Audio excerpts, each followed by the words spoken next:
आप देख रहे हैं सत्यमेव न्यूज़ लाइव और मैं आनम जरगर आपके साथ। हमारे साथ जुड़ चुके हैं तारिक जरगर। आइए हम इनसे पूछते हैं, इनका कोई मुद्दा है, ये कोई अपनी बात रखना चाहते हैं। आइए हम इनसे जानते हैं कि ये क्या बता रहे हैं। मैं सत्यम न्यूज़ चैनल का शुक्रिया अदा करता हूं। बात इस तरह से कि मेरा ऑर्डर पीएचई डिपार्टमेंट में 2002 में हुआ था और मैंने जब ज्वाइनिंग की, मोहम्मद इकबाल वहाँ एक चपरासी होता था पीएचई डिपार्टमेंट में, उसका डिवीज़न जो थी किश्तवाड़ के साथ थी। और हमारी तकरीबन 32 लड़कों का ऑर्डर हुआ। ये मेरे पास लिस्ट पड़ी है, 32 लड़कों की लिस्ट पड़ी है। ये पहले नंबर पे मेरा ऑर्डर है। ये वहाँ पे जब ऑर्डर हुआ, मेरा एक वहाँ हौज़ था, उस हौज़ पे मेरा ऑर्डर हुआ और ये हम 32 लड़के हैं। उसके बाद एक वेरिफिकेशन होती है वहाँ पे, 2015 में वेरिफिकेशन होती है जिसमें वहाँ के चीफ इंजीनियर की स्टैंप लगी हुई है वेरिफिकेशन में, तहसीलदार साहब की स्टैंप लगी है, वहाँ के एडब्ल्यू जो वहाँ के आर&वी के उसकी स्टैंप लगी हुई है और वहाँ के डी साहब जो उसकी स्टैंप लगी हुई है। और उस वक़्त 444 लड़के इसमें थे। लेकिन बदकिस्मती की बात ऐसी है कि मोहम्मद इकबाल शेख सनाफ मुनवरदीन, शायद ये सोती के रहने वाले हैं, जो पीएचई में इस वक्त भी सर्विस करते हैं। तो ये 2002 की बात है। इन्होंने क्या काम किया कि मेरा नंबर सीरियल जो था लिस्ट के मुताबिक, मेरा सीरियल नंबर 2 था, उसका जो वेरिफिकेशन हुआ 76 सीरियल नंबर था। लेकिन 76 पे इन्होंने क्या किया, सीरियल नंबर को तारिक हुसैन को मौजूद रखा और मेरे फादर साहब की उन्होंने यानी वल्दियत चेंज कर दी, उनकी जगह गुलाम कादिर। और मेरा विलेज जो था वो जोकसून था, जोकसून को उसने थलोरन बनाया और टैपरिंग की। जब टैपरिंग की तो मुझे इस चीज़ का जब मालूम हुआ कि उन्होंने मेरे नाम को काटा है, और मैंने जम्मू में आकर चीफ इंजीनियर साहब को एक एप्लीकेशन अप्लाई की और उन्होंने मुझे वहाँ से पूरी 444 बच्चों की जब कॉपी दे दी, तो वो कॉपी लेकर मैं हाई कोर्ट पहुँचा और हाई कोर्ट में मैंने रिट दायर की। लेकिन ऐसा हो गया कि मैंने रिट को जीत लिया और रिट मेरे हक में होती है। जब वो रिट मेरे हक में हो जाती है 30/3/2015 को ये रेट में जीत जाता हूँ और मैं कोर्ट इनको एक डायरेक्शन देता है कि इसकी पेमेंट वागुजार करो और इसकी सर्विस को बहाल करो। लेकिन मोहम्मद इकबाल ने वहाँ पर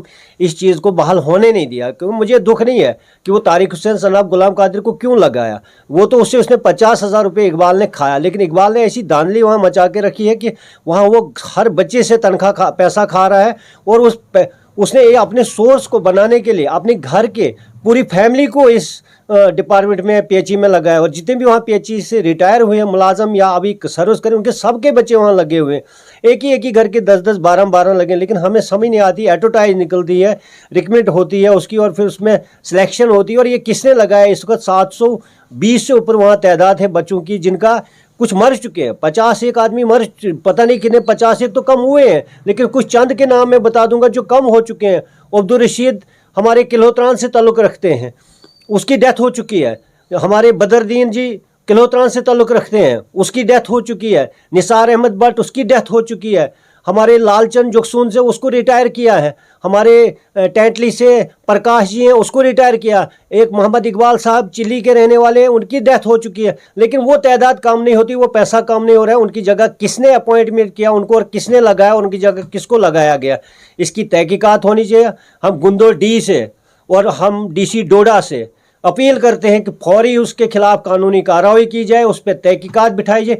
और इकबाल ने एक ऐसा खेल खेला है 2024 से लेकर, यानी आज 2024 लास्ट का दिन है, 2002 से लेकर 2024 तक इकबाल एक ही जगह पोस्टिंग रहा, क्योंकि उसका असर रसूख था। हर पार्टी के साथ उसने ताल्लुकात रखे हैं, यानी कांग्रेस ने भी उसकी सपोर्ट की, पीडीपी ने भी सपोर्ट की। लेकिन हमें यकीन था पूरा कि 2015 के बाद जब बीजेपी वहाँ सरकार बनी तो हमने सोचा कि बीजेपी सरकार उससे कोई एक काम लेगी। लेकिन इकबाल ने अपने आप को सेफ्टी करने के लिए, बचाने के लिए बीजेपी को ज्वाइन किया और उसको भी 10 साल बीजेपी वालों ने वहाँ पर दिया, चोरी करने का मौका दिया। और वहाँ पर ऐसा हो गया है कि वहाँ ऐसे बाहर एंट्री से लगाए गए बच्चे हैं। और अगर हमारा ऑर्डर उन्होंने एक्सेप्ट नहीं किया तो वो दूसरे लड़के कैसे? हमारे ऑर्डर को कोर्ट ने एक्सेप्ट किया, हाई कोर्ट ने एक्सेप्ट किया, लेकिन इकबाल ने आगे आने नहीं दिया। और इस वक्त भी मोहम्मद इकबाल का बेटा मुदस्सिर और वहाँ पे आकिब खान, वो एक एचआर के मुलाजिम हैं। अगर बाकी एचआर वाले पाइपों पे काम कर रहे हैं, साइडों पे काम कर, उन दो को किस लिए रखा? वो इसलिए रखा है कि ताकि वो वहाँ से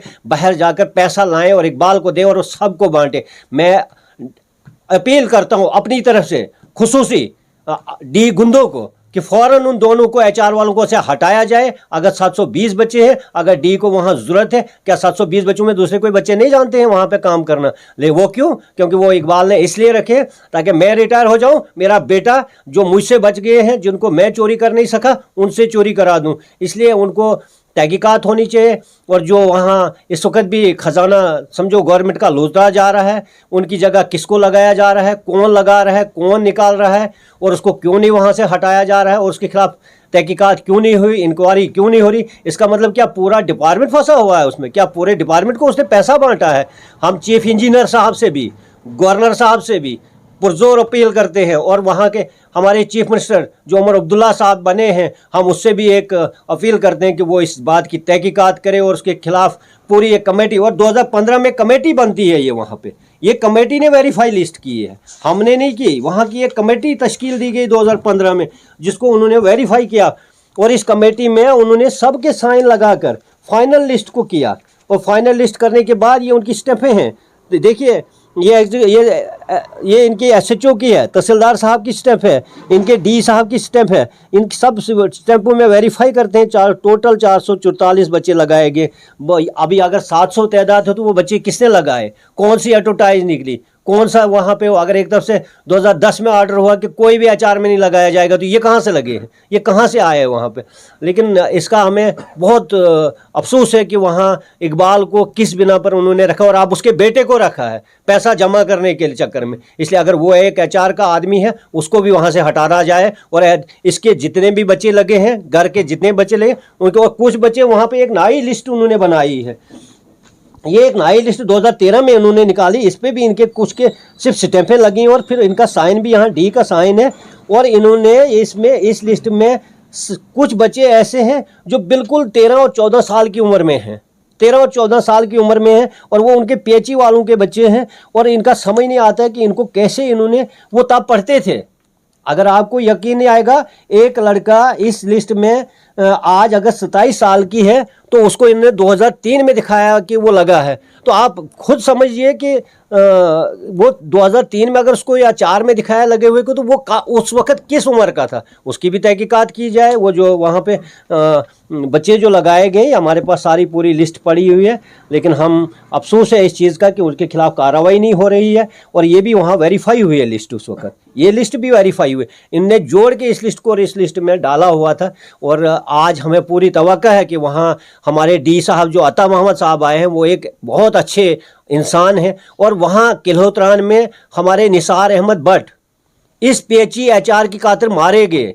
एक बार उसको गलत एलिगेशन लगाकर जहर डाला गया, वो बाइज्जत बरी हुआ कोर्ट से, और उसके बाद उस बेचारे को उस गम से वहाँ मौत अपनी लेनी पड़ी, अल्लाह उसको जन्नत नसीब कर। लेकिन अभी तक उसकी खानदान का कोई नहीं लगाया गया। ये कितनी नाइंसाफ़ी, ये सिर्फ इकबाल का खेल है। वहाँ पे सिर्फ इकबाल ने एक वहाँ पे एक अपना सिक्का जमा के रखा है पूरी पार्टियों के साथ। वहाँ के लीडर जो भी अपोजिशन लीडर है, जिस भी पार्टी के हैं, वो उसकी सपोर्ट करते हैं, क्योंकि उनके घर के बच्चे एक एक लगाया गया है। वहाँ कुछ औरतें ऐसी लगाई गई हैं जो वहाँ ड्यूटी ही नहीं दे रही हैं, वो जम्मू में सेटल हैं। इसलिए हम एक बार मांग करते हैं वहाँ से कि इसकी तहकीकात पूरी से पूरी होनी चाहिए, जिससे हमें भी तसल्ली बख्श हो जाएगी। मैं इन्हीं अल्फाज से आपसे रुखसत होता। आप देख सकते थे ये सारे डॉक्यूमेंट्स वेरीफाइड हैं, और सारे जितने भी बड़े ओहदेकार हैं उन सब ने वेरीफाई की है लिस्ट। इनका कहना है कि 414 पहले थे, और बाद में अभी ये काफ़ी ज़्यादा तादाद बढ़ गई है। हम भी वहाँ की एडमिनिस्ट्रेशन से डिमांड करते हैं कि जल्द से जल्द इसकी तहकीकात की जाए, और अगर उनको कुछ भी प्रूफ चाहे तो इनके पास अवेलेबल है, इनसे मांग सकते हैं। हमारे साथ कांटेक्ट करके आपसे हम ये सारे प्रूफ आप ले सकते हैं। बीच में थोड़ा सा आपकी बात काट के मैं बताना चाहता हूँ कि पिछली हमने एक न्यूज़ दी थी, कॉन्फ्रेंस दी थी, और प्रेस क्लब में थोड़ा हमें उस वक्त एक चीज़, हमने जेई का नाम जो लिया था वो थोड़ा गलत नाम हुआ था। जेई का नाम था नईम। जब वहाँ एक मीटिंग हो रही थी इन एचआर वाले लड़कों के साथ, तो नईम ने पूछा था उस वक्त कि बदरुद्दीन कहाँ है, और पीछे से आवाज़ आई थी कि बदरुद्दीन अब आएगा नहीं, क्योंकि उनकी डेथ हो चुकी थी। ये एक बहुत बड़ा मुद्दा है। जेई का नाम नईम था, जो भद्रवा के रहने वाले नईम थे। और मुझे वहाँ से पूरी पंचायत उनके एचआर के मुलाजमों ने लिख के दे दिया है। वहाँ के एचआर के मुलाजिम तारिक हुसैन शेख पोरा के रहने वाले थे, उनके परमानेंट मुलाजम थे। गुलाम हसन भट्ट उनके परमानेंट मुलाजम थे। सुलेंदर कुमार, मुश्ताक अहमद, जान मोहम्मद, लालचंद, ये उनके HR वाले मुझे लिख के देते हैं कि तारिक हमारे साथ नौकरी करता है, ये ड्यूटी देता है। और वहाँ का पूरा गांव, वहाँ के सरपंच, नंबरदार, चौकीदार सारे लिख के देख सकते हैं आप। लेकिन फिर भी इकबाल ने हमको आगे आने नहीं दिया और उनने बैकडोर एंट्री से लड़कों को वहाँ एंटर किया। इसलिए इसकी इंक्वायरी होनी चाहिए। हम भी एडमिनिस्ट्रेशन से यही डिमांड करते हैं, ये जो भी नाम बता रहे हैं इनके खिलाफ कार्रवाई की जाए और पूरी तहकीकात की जाए कि कहाँ तक सच है और कहाँ तक झूठ है। एडमिनिस्ट्रेशन से डिमांड है कि जल्दी से जल्द इस पे कार्रवाई की जाए।